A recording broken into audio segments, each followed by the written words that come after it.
kalimat syahadat. Nah, kalimat syahadat itu kalimat syahadat. Kalau orang Katolik itu namanya credo, aku percaya. Nah, itu kalimat syahadat, kalimat syahadat. Orang Jawa dulu Sunan Kalijogo itu membuat istilah kalimosodo, itu sebetulnya kalimat syahadat, ya, credo. Kalau kita itu credo tentang iman akan Allah yang hidup, yang mengajarkan nilai-nilai kebaikan. Nah, sebetulnya Semar yang adalah hamba abdi, dia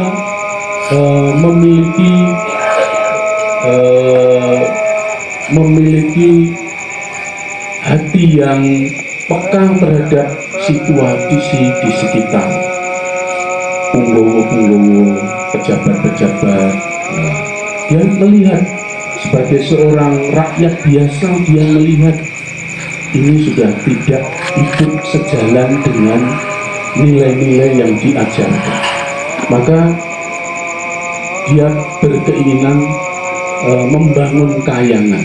Membangun kayangan itu tempat di mana orang mengalami kebahagiaan, orang mengalami hidup dalam ketentraman, hidup rukun, gotong royong, bersatu, saling mengasihi, saling mengampuni, toleransi, dan lain sebagainya. Itu hidup dalam kebahagiaan.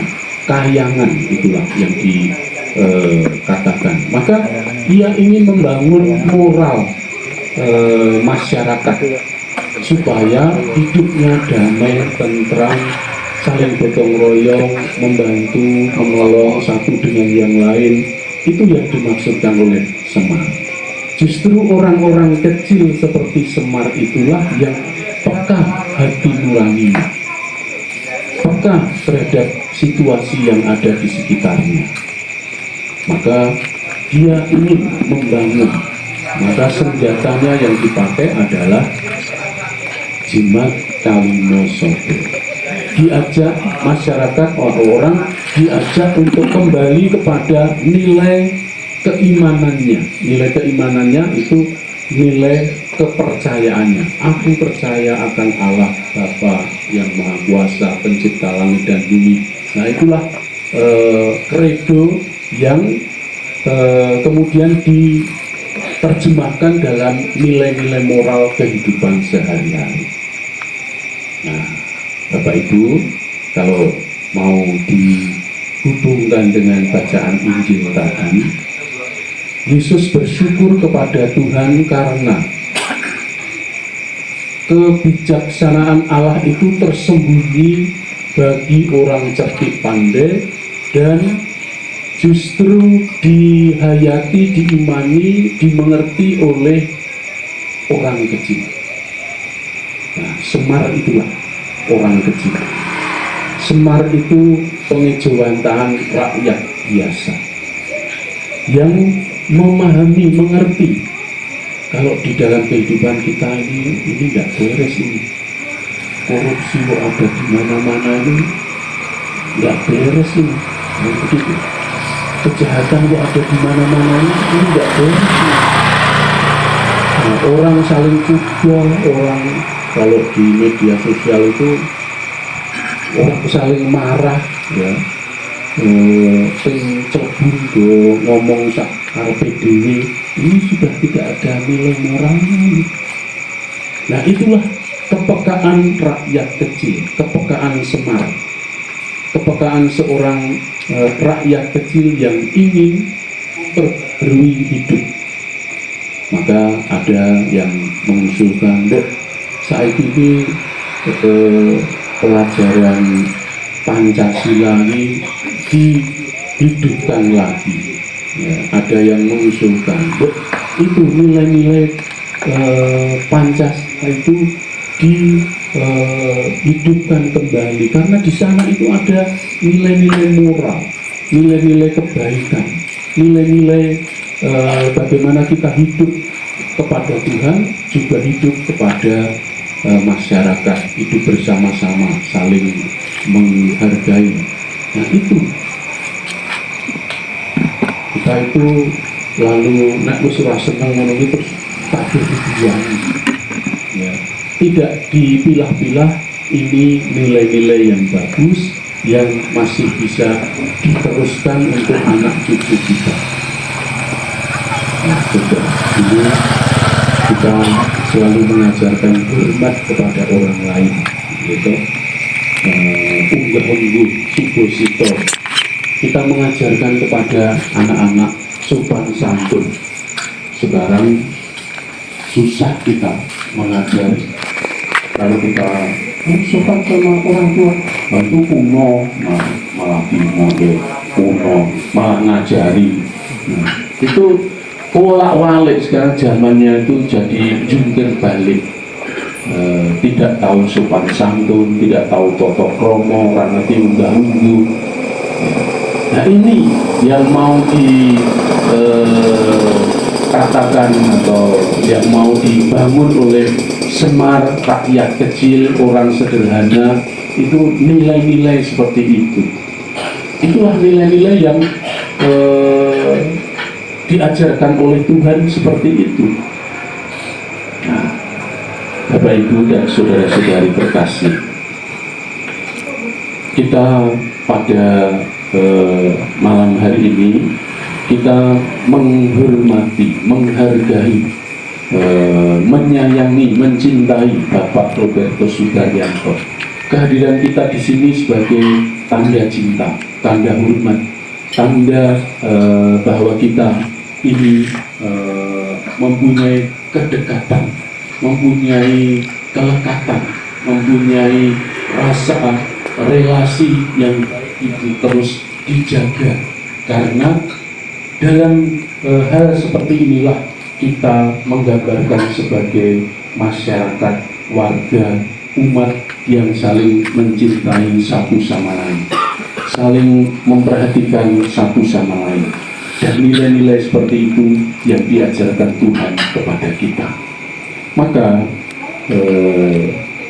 kita diharapkan, diajak untuk terus melestarikan, terus membawa, terus mengajarkan, terus menyuarakan, supaya kayangan yang dibangun atau nilai hidup yang diperjuangkan itu dapat kita wujudkan, diejawantahkan, dipraktekkan dalam hidup kita setiap hari.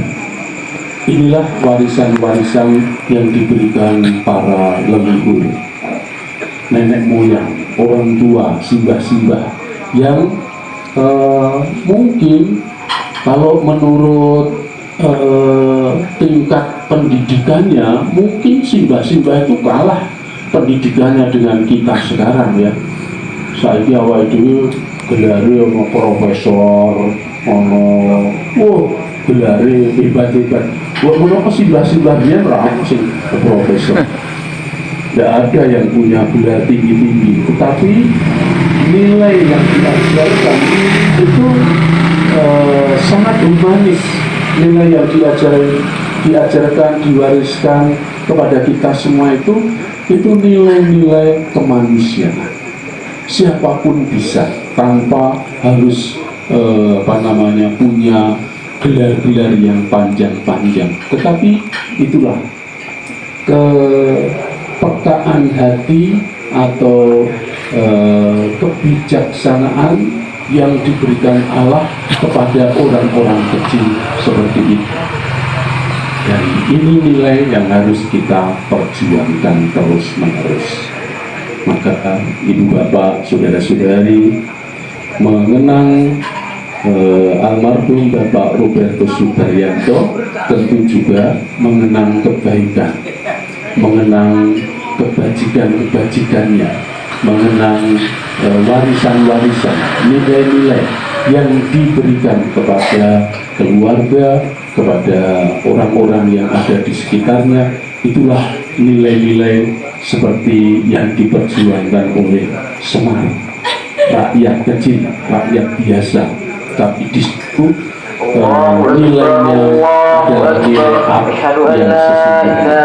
Maka mari kita mohon supaya beliau Bapak Robertus Subianto mengalami sukacita dan kebahagiaan yang kekal karena telah berjuang membangun tayangan, membangun kebahagiaan yang sejati yang sekarang ini dialami oleh Bapak Robertus Sudaryanto dalam kemuliaan di surga. Terpujilah Allah ini dan sepanjang masa. Terkasih, mari kita ungkapkan doa-doa permohonan kita kepada Tuhan. Sesudah kita mendengarkan sabda Tuhan, kita diajak oleh Yesus untuk bersyukur atas karunia dan rahmat yang telah kita terima sampai saat ini. Marilah dengan rendah hati kita panjatkan doa-doa kita kepada Tuhan. Bagi saudara kita Bapak Robertus Sudaryanto yang telah dipanggil Tuhan 40 hari yang lalu, semoga Bapak berkenan menerimanya dalam kerajaan Allah di surga. Marilah kita mohon. Dengarkanlah doa kami ya Tuhan. Bagi keluarga Bapak Robertus Sudaryanto yang masih berduka atas kematian Bapak Robertus Sudaryanto, semoga Allah memberikan ketabahan, kekuatan, serta pengharapan dalam meneruskan tugas panggilan hidupnya. Marilah kita mohon. Dengarkanlah doa kami ya Tuhan. Bagi saudara-saudara kita yang sudah dipanggil Tuhan, semoga berkat kemurahan dan belas kasih Allah mereka semua dapat menikmati persatuan yang abadi bersama Bapa di surga. Marilah kita mohon. Dengarkanlah doa kami ya Tuhan. Bagi kita yang hadir di sini, semoga hidup dan iman kita mampu memberi kekuatan serta harapan kepada orang-orang yang ada di sekitar kita, karena Allah sendiri hadir dan berkarya lewat diri kita. Marilah kita mohon. Dengarkanlah doa kami ya Tuhan. Ya Bapa, demikianlah doa-doa permohonan yang kami panjatkan kepadamu. Berkenanlah mendengarkan dan mengabulkan doa-doa kami ini dengan pengantaraan Kristus Tuhan kami. Kita siapkan persembahan. Mari kita buka puji syukur nomor 382. Sola Sirus, ambillah Tuhan kami.